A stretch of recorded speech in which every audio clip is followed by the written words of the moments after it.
মসজিদের শান্ত পরিবেশ, স্রষ্টার দরবারে সেজদায় নত ছিল মুসল্লিরা। কিন্তু হঠাৎই ঘটে ছন্দপতন। ইবাদতের সেই নিস্তব্ধতা ভেঙে মুহূর্তেই ছড়িয়ে পড়ল চরম আতঙ্ক। আল্লাহর ঘরে নামাজের মাঝপথে হানা দিল এক বিষধর সাপ। সিসিটিভি ফুটেজে দেখা যায়, মুসল্লিরা যখন একাগ্রচিত্তে নামাজে মগ্ন, ঠিক তখনই সামনের কাতারগুলোতে একটি বড় সাপকে ঘুরে বেড়াতে দেখা যায়। মুহূর্তের মধ্যে বিষয়টি নজরে আসতেই থমকে যান মুসল্লিরা। জীবন বাঁচাতে শুরু হয় দিকবিদিক ছুটোছুটি। নামাজের কাতার ভেঙে যে যার মতো নিরাপদ আশ্রয়ের খোঁজে মসজিদের এক প্রান্ত থেকে অন্য প্রান্তে দৌড়াতে থাকেন। সোশ্যাল মিডিয়ায় ভাইরাল হওয়া ভিডিওতে দেখা যায়, সাপের উপস্থিতি টের পেয়ে এমনকি ইমাম সাহেবকেও সতর্ক হতে হয়। কেউ কেউ সাহসিকতার পরিচয় দিয়ে সাপটিকে তাড়ানোর চেষ্টা করলেও বিষধর প্রাণীটির ভয়ে অধিকাংশেরই তখন প্রাণ ওষ্ঠাগত। পবিত্র ঘরের ভেতর এমন অপ্রত্যাশিত অতিথির আগমনে এক মুহূর্তে বদলে যায় মসজিদের দৃশ্যপট।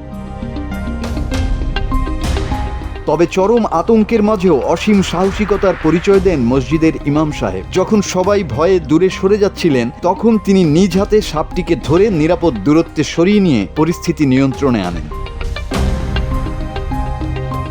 ইসলামী শরিয়া মতে নামাজরত অবস্থায় সাপ বা বিচ্ছুর মতো ক্ষতিকর প্রাণীর মুখোমুখি হলে তা প্রতিহত করা বা নিজেকে বাঁচাতে কাতার ভেঙে সরে যাওয়া জায়েজ আছে।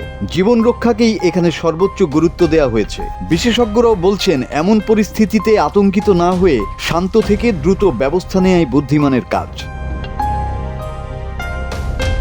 চাঞ্চল্যকর এই ঘটনাটি ঘটেছে ভারতের মহারাষ্ট্র রাজ্যের নন্দরবার জেলার বাদশানগরে। সেখানকার স্থানীয় পীরগৈব মসজিদে মাগরিবের নামাজ চলাকালীন এই অনাকাঙ্ক্ষিত পরিস্থিতি তৈরি হয়। শেষ পর্যন্ত সাপটিকে নিয়ন্ত্রণে আনা সম্ভব হলে স্বস্তি ফিরে আসে মুসল্লিদের মধ্যে। কোনো হতাহতের খবর না পাওয়া গেলেও এই ঘটনাটি দীর্ঘক্ষণ আলোচনার কেন্দ্রবিন্দুতে ছিল। প্রকৃতির এই বিচিত্র রূপ আর মানুষের জীবন রক্ষার লড়াই, সব মিলিয়ে এক রোমহর্ষক অভিজ্ঞতার সাক্ষী হলেন ওই মসজিদের মুসল্লিরা।